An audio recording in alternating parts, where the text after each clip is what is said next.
In this video, I'm going to show you how to hide Instagram story from anyone. Okay, let's get started without wasting so much time. The first thing we need to do is open the Instagram application, this one here.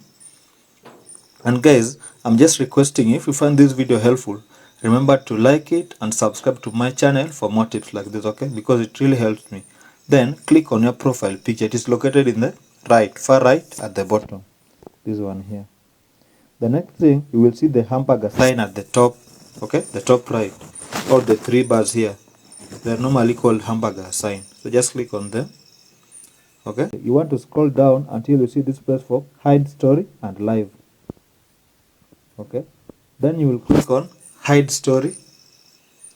Here, you will search people who you want to hide your story from. Here I can hide my story from anybody here. I have nothing against them. Okay, let me just choose one person here, but then select done. Okay, then you can see what will be here. I can restrict the person from seeing my stories. Restrict with that button, okay. Then click restrict.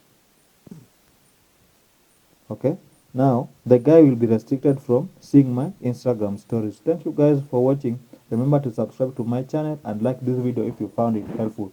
And if you have any query, comment so that I can make a next video to correct it. Thank you guys.